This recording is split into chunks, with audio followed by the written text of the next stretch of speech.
Cuando yo era chica me contaban unas historias de un personaje clásico de la tradición sufí que se llama el Mullah Nasruddin. El Mullah Nasruddin es un maestro conocido por su sabiduría que un día llega a un pueblo y como todos sabían que era una persona muy sabia, le piden si pueden dar una charla para las personas que ahí vivían. El maestro les responde que sí, que les va a ir a hablar ese día a la plaza del pueblo cuando baje el sol. Así que esa tarde, con todas las personas reunidas, cuando el sol baja, el maestro sube a una tarima que habían preparado para eso y les dice: ¿saben ustedes de qué voy a hablarles hoy? No responden las personas, a lo que el maestro les dice que si ni siquiera saben de qué va a hablarles, ¿para qué se los va a contar? Y baja la tarima y se va.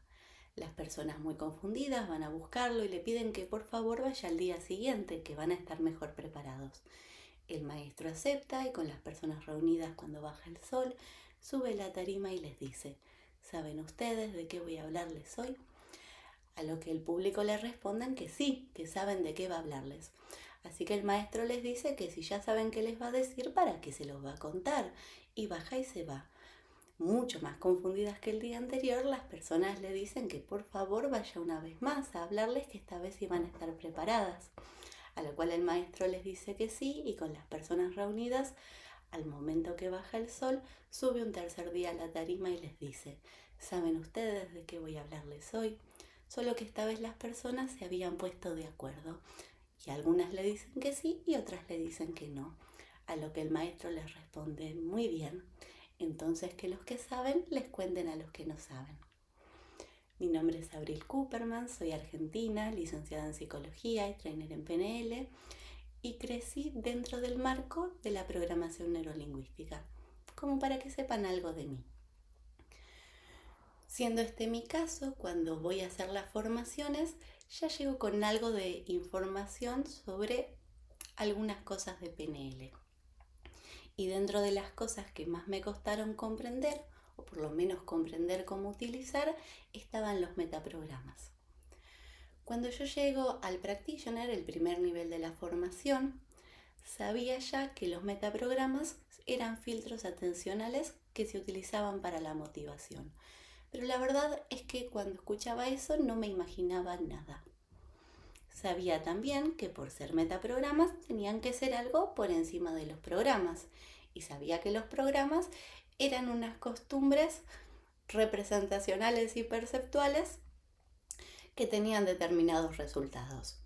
Por ejemplo, un programa, una costumbre, podía ser que si yo me hablaba internamente, modalidad auditiva, en un tono bajo, submodalidad, y después me sentía mal, ese podía ser mi programa o estrategia para desanimarme. Y que por otro lado, si me imaginaba a mí misma en general logrando las cosas que quería en imágenes grandes y brillantes, una modalidad visual con esas cualidades o submodalidades, y eso tendía a subirme el ánimo, esa podía ser mi estrategia o programa para motivarme. Y los metaprogramas tenían que ser algo como por encima de eso. Así que estoy en el Practitioner, tengo mi primera clase de metaprogramas que trataba sobre los metaprogramas de elección y comentan que los metaprogramas de elección son tiempo, lugar, gente, modo, información y cosas. Y que si le preguntábamos a una persona por algo que le gustara mucho, como por ejemplo los lugares a los que más les había gustado ir a vacacionar, mencionaban algunas de estas categorías y otras no en algún orden. Es decir, las personas que siempre les gustaba vacacionar en lugares bellos, con personas que querían, haciendo cosas que querían, tenían los metaprogramas lugar, gente, actividades, y no importa por qué les preguntaran, siempre nombraban esas cosas en ese orden. Esto variaba de contexto a contexto, pero en cada contexto era bastante parejo en cada persona. Y lo curioso era que si vos les hablabas utilizando esas categorías, te prestaban atención. Y que si usaban otras, no te prestaban atención. Bueno, así que paso un tiempo prestando atención a eso y la verdad es que sí, había personas que hablaban de algunas de estas cosas y de otras no. Y entonces había relatos donde había mucha descripción de los lugares y mucha descripción de los objetos y mucha descripción de las actividades, pero nunca sabías qué momento del año era.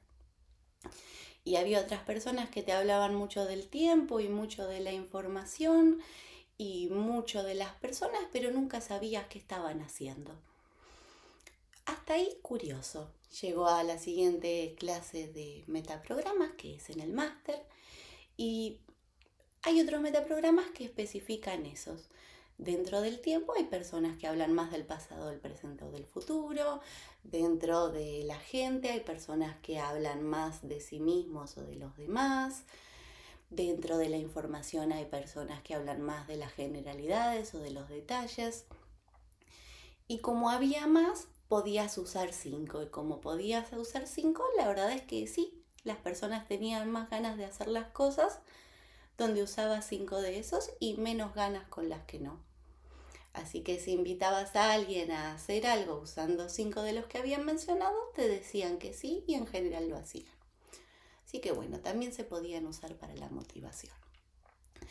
Pasa el tiempo, empiezo a dar consultas para logros de objetivos y comunicación, y como en programación neurolingüística es muy importante conocer el objetivo para saber cómo ir desde donde estamos hacia ahí, y como yo además estudiaba psicología, que se tiende a empezar con unas preguntas abiertas, solía preguntar como, bueno, ¿qué te trae acá? ¿Qué querés? Y las personas nombraban solo alguna de estas categorías. Con lo cual podía saber qué partes de su objetivo conocían y qué partes no, y qué parte de su situación actual conocían y qué partes no, por los metaprogramas que usaban. Y bueno, lo que se acostumbraba a hacer es usar unas preguntas del metamodelo, que son unas preguntas para especificar esas cosas que las personas no mencionamos. Y entonces, si teníamos una persona, como en el ejemplo de las vacaciones, que te hablaba del lugar, la gente y las actividades, había que preguntar por el tiempo. ¿Cuándo querés eso? Y pasaba que si lo hacías así, las personas les costaba mucho responder. Ahora que si empezabas mencionando que esa persona quería hacer eso con esas personas, en ese lugar y de esa manera, y le preguntabas que cuándo iba a querer hacer eso, las personas sí te podían responder. Así que parecía que también se podían usar para acompañar y liderar, es decir, guiar la conducta atencional a lugares de la mente a los que vamos menos, pero donde esa información también está. Bien, también se podía usar para eso. Voy al trainer y estoy en una clase del trainer y pienso, ¿no es curioso que por cada metaprograma de elección, estos que mencionábamos antes, haya una parte de la estructura sintáctica y una pregunta del metamodelo? Es como si estuviera en espejo con lo de la CBF y los objetivos. No importa por ahora lo que es. Así que le escribo a mi hermana que me dice hagamos un cuadro de doble entrada para ordenarlo. Bueno, dale. Y efectivamente, el metaprograma gente correspondía con el sujeto de la oración con la pregunta ¿quién? El metaprograma actividades correspondía con los verbos y los adverbios de modo y la pregunta cómo, y así también con los demás. Y entonces pensamos si las otras preguntas tendrían otros metaprogramas o si otros metaprogramas tendrían otras preguntas. Y ese día pasó, se nos habían ocurrido las preguntas cuál y cuántas, por qué y para qué, solo que bueno, ese día no avanzamos mucho más con eso. Pasa el tiempo, estoy en otra clase del trainer y mencionan que el concepto del infinito tiende a hacer que pasemos al hemisferio derecho, porque no es un dato que podamos encontrar en nuestra memoria porque no tiene una representación precisa. Es decir, no hay una imagen, un sonido o una sensación del infinito donde todos nos podamos poner de acuerdo. Y yo pienso, ¿no es raro que una pregunta cuantitativa sea de hemisferio derecho? qué? Porque aunque yo después estudié neurofisiología y sé que el hemisferio derecho y el izquierdo están más conectados, había crecido con esta metáfora de que lo cuantitativo respondía al hemisferio izquierdo y lo cualitativo respondía al hemisferio derecho. Y entonces era raro que una pregunta cuantitativa respondiera al hemisferio derecho. Y ahí me doy cuenta de que ese podía ser el modelo de base de unos modelos esenciales que existen en la programación neurolingüística, que son el reencuadro en 6 pasos y el modelo Disney. ¿Cómo es esto? Bueno, si lo tomamos con la lógica de los metaprogramas y los hemisferios se pudieran pensar como metaprogramas, preguntar cuántos modos hay de hacer algo era un modo de llamar la atención del hemisferio izquierdo, y preguntar cuáles era un modo de llamar la atención del hemisferio derecho. Y pasaba que cuando las personas teníamos problemas, lógicamente no conocíamos la solución, o lo que es lo mismo, no podíamos encontrarla en nuestra memoria. Así que desde el punto de vista de la PNL, no era posible encontrar una solución recordada. Si tuviéramos una solución a esas situaciones en nuestro recuerdo, no tendríamos un problema, sabríamos cómo resolverlo.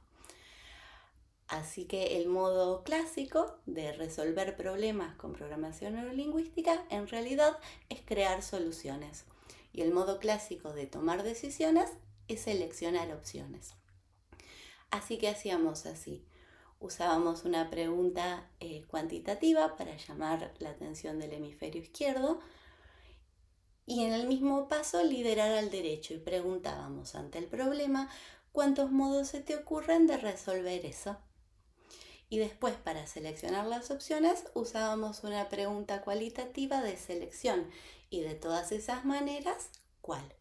Y íbamos y veníamos con estas preguntas hasta que se nos ocurriera la solución indicada, hasta que creáramos y seleccionáramos la solución indicada. Presento este modelo en el trainer, certifico el trainer, y quedaba la pregunta del por qué y para qué. Porque bueno, hasta ahí también podíamos usar los metaprogramas para resolver problemas o para crear soluciones y seleccionar opciones. Y resultaba que el por qué y para qué eran preguntas sobre los criterios y los valores que estaban en un nivel lógico superior a las conductas y a las cosas. Es decir, independientemente de qué hacemos en la vida, todos lo hacemos por motivos diferentes, que a veces pueden coincidir, a veces no, pero que están como en otro nivel lógico. Yo puedo entrenar para sentirme mejor del cuerpo, puedo entrenar por una cuestión estética, puedo entrenar por una cuestión de longevidad, puedo entrenar para tener más energía. El por qué y el para qué son distintos al qué. Y a mí me había enseñado un modo de hacer acuerdos de partes, mi papá, que le había enseñado Linda Somers, que se hacía con metaprogramas. Porque, ¿qué pasa? La presuposición de la PNL es que los problemas son distintos que los conflictos. Los recursos o las soluciones funcionan con los problemas. Ahora, cuando hay un conflicto, siempre hay intereses. Y en general, esos intereses son distintos en las distintas personas o en las distintas partes de nosotras mismas. Así que, para ponernos de acuerdo, que es como se resuelven los conflictos, es importante que las cosas que nos importan y que nos resultan valiosas a las distintas partes que quieren hacer ese acuerdo se den en el nivel de la conducta. Entonces, lo que hacíamos era averiguar de cada parte qué quería, qué era lo importante de eso o lo valioso, y preguntarnos, de todos los modos que existen, de hacer eso teniendo en cuenta lo que es importante y valioso para cada una de las partes, ¿cuál? Bien, Entonces también se podían usar los metaprogramas para resolver conflictos. Y bueno, dicho eso, una de las cosas que a mí siempre me gustaron más de la programación neurolingüística es que nosotras mismas somos un factor en nuestra vida, somos un recurso o la variable de cambio más importante.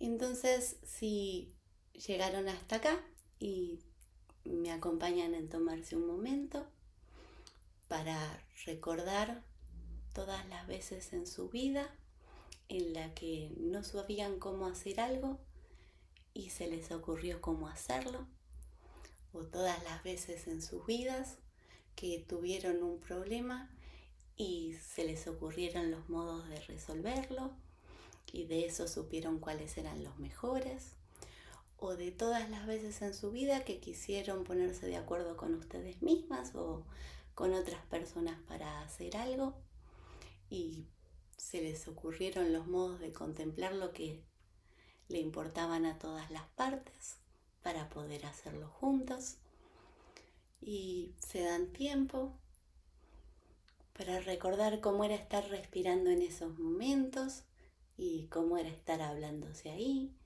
y cómo se veía el mundo desde ahí, y notan quiénes estaban siendo en esos momentos, en todos esos momentos, y cómo la infinita sucesión de ellos nos trajo a todos hasta acá, a ser quienes somos ahora.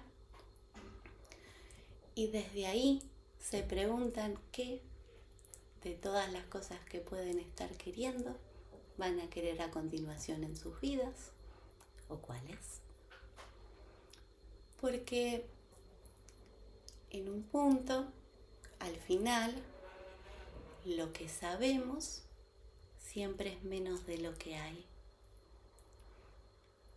Y quienes somos siempre es menos que lo que recordamos o lo que acostumbramos a recordar.